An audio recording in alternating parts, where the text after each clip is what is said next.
Hey, what's up, guys? It's your favorite Fat Girl Snoopy. You know what I am here to do, and that's to drop my 2 cents on all these celebrity deets from the streets. First up, AG Daniel Cameron saying, "Sticks and stones will break my bones, but Megan's Saturday Night Live slam doesn't hurt me at all."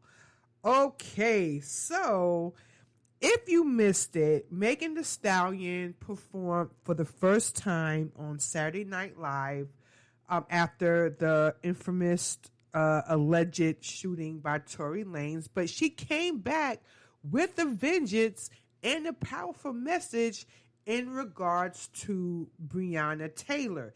And she was on the attack on Kentucky Attorney General Daniel Cameron, calling him a sellout Negro.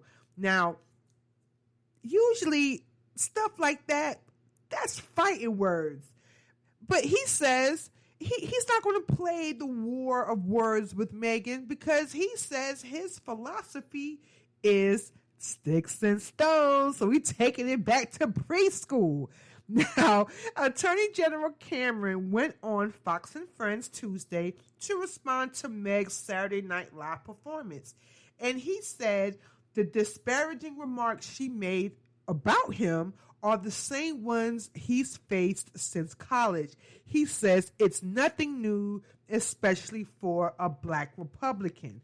Now, Meg name-checked Cameron during her gig, comparing him to black people who sold their own back into slavery. And the wall behind her at one point read, "Daniel Cameron is no different." Now, Cameron says he agrees with Meg's statement in regards to the need to protect black women, but says it does not pertain to Breonna Taylor's case.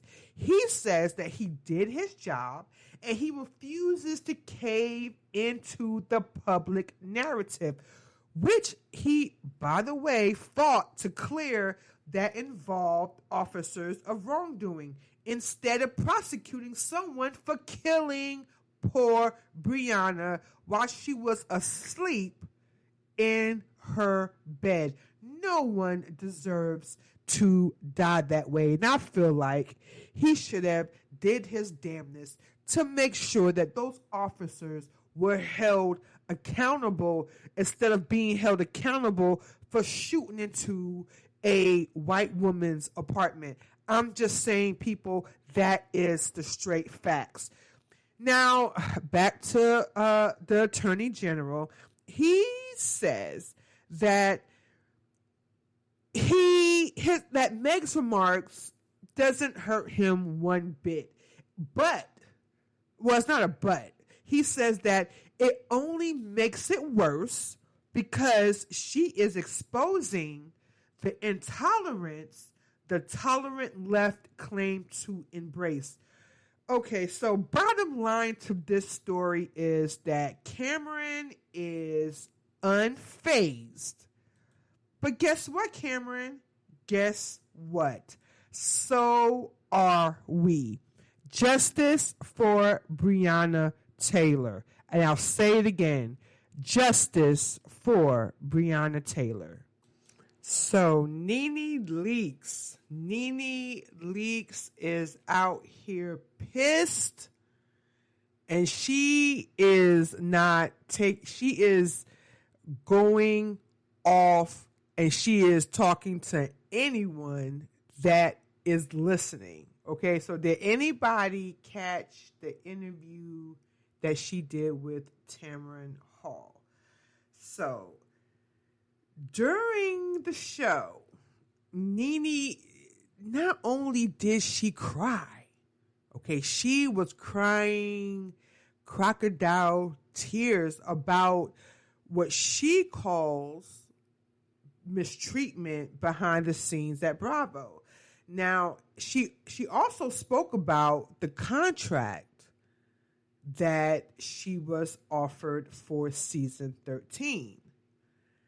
So remember that Andy put out that wonderful, wonderful message to her, saying that she was basically like one of the founders of the housewife, that she was the OG, and that she would, certainly be missed. And at first, everybody thought this was an amicable split. But remember when I told you guys last week, the street birds were chirping that it was the reason why Nene was not going back on season 13 was because of the money that was put on the table, and she wasn't having it. But with the interview with Tamron Hall, she dug just a little bit deeper. Like every time she put a video out, it gets deeper and deeper. Okay, so in the Tamron Hall interview, according to Nene, she was only offered 6 episodes for season 13 of The Real Housewives of Atlanta.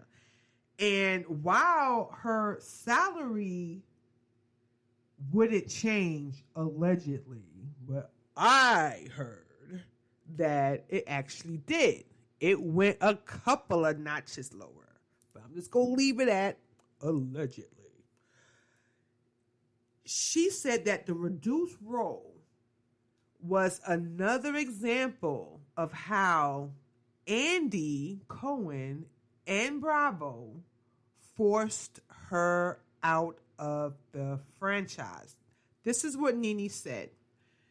They offered 6 episodes. I normally do 18 to 23. Now, 23 is including the 3-part reunion.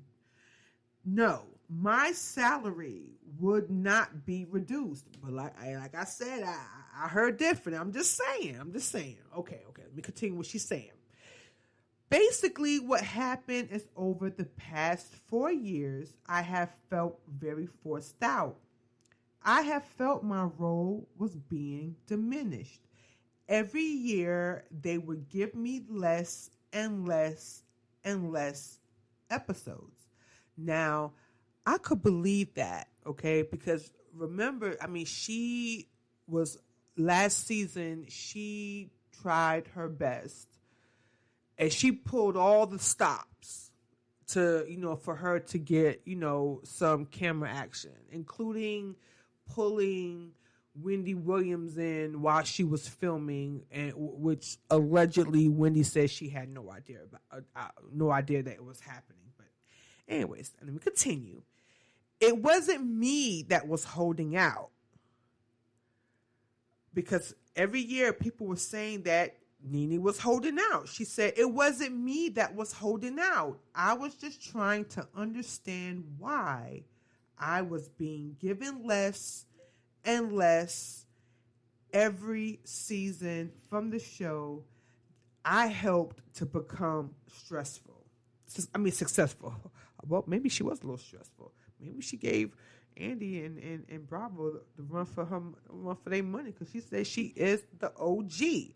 Now, if you're curious as to why Nene wouldn't take the offer, despite her words saying that her salary was not changing, it sounds like the housewives were being paid per episode, right?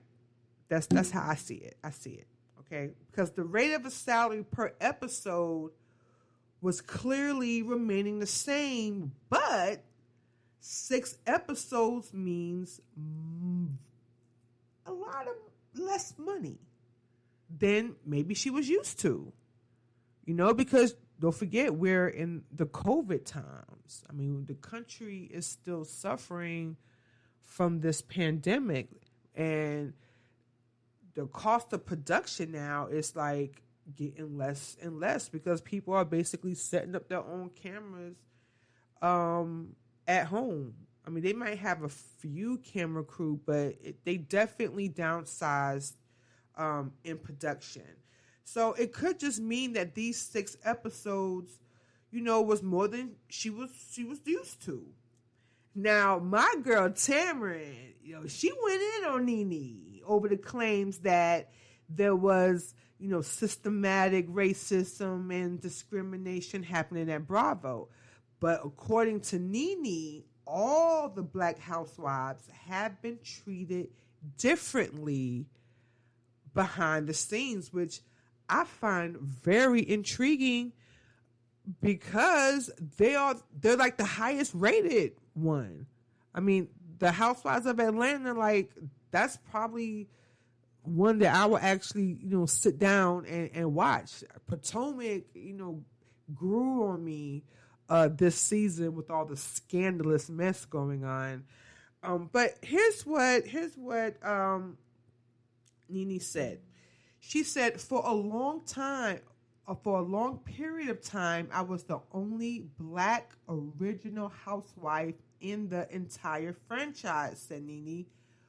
All of the original housewives, they were all white housewives.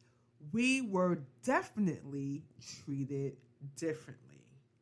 So Tamron then asked her if she could prove that the racism at Bravo really does exist. And then Tamron asked Nene, would she be filing a lawsuit? Nene said, I believe so. I hope that we don't have to go to that legal extent. I hope there's some sort of sit down. Something can be worked out behind the scenes. Okay. Sounds like she is lawyering up to me. That's what it sounds like to me. Now, she also added that she's been in support by more than half of the ATL housewives, and she is still standing strong. She says, it's a moment. It's not the prettiest moment. I'm a strong person. I'm going to win. I'm fine. I'm going to be okay. And you know what? I really think she will be okay. She will most definitely be okay. But if you want to watch the video, the little clip of her and Tamron Hall, you can head over to my website, which is fatgirlsnoop.com. And last, we are going to talk about a good story. We're going to leave tonight with a good note. Now, I'm not the biggest sports fan. I mean, I had a guy friend who actually loves this guy that I'm about to talk about. But I have to give it to him, Russell Westbrook. You did a good thing for those housekeepers, man. So, Russell Westbrook showed his thanks to the NBA bubble housekeepers by leaving them a whopping $8,000 money bag I'm talking about. So, don't forget, these players have been stuck in the same hotel room on Disney World's campus for months now. And you know what that means, okay? Can we say a lot of smelly socks, stinky clothes, and shoes? Come on, we all know what happens when guys come home. I mean, I'm not saying that, but anyways, now he gave these housekeepers mad respect for doing, basically his dirty work before the Rockets left, the bubble, because they finally got to leave the bubble. And he gifted them the massive tip and leaving his room virtually spotless. So I guess I gotta take back what I said about guys. Apparently, Russell Westbrook is a clean guy. Points check. Okay. Okay. Now, like I said, they according to Brad Townsend, this guy who works for the Dallas Morning News, Russell left his room spotless and then still left the housekeepers the big tip for keeping up with all the NBA shenanigans that they had going on all the months. It looks like they took great care of him, and he was just giving them energy, and he just felt like this was like the right thing to do. Now, I've also heard that since the COVID crisis, NBA players and coaches have been very kind to the Disney staffers since they've been there. They've have give them big tips, and they do other kind gestures throughout their time in that NBA bubble. And this is just one of them that is pretty big. So shouts out to Russell Westbrook. That is what's up. Wow. You guys see how fast the time flies? Time flies when you get to do what you love. So this is all my 2 cents I have for you today. Let me know what you think. Let me know what you think about what Daniel Cameron going after Megan, saying that sticks and stones will break his bones, but her words ain't hurting him. And what about Nene? I mean, off 6 episodes, wasn't that an insult or what? And Russell Westbrook, I mean, that is a good thing that you did for those housekeepers. So feel free to leave your 2 cents on my website, which is fatgirlsneak.com. That's PHATGYRL.com. And remember, that is fat as in pretty, hot, and tempting. All right, y'all. I'll holla.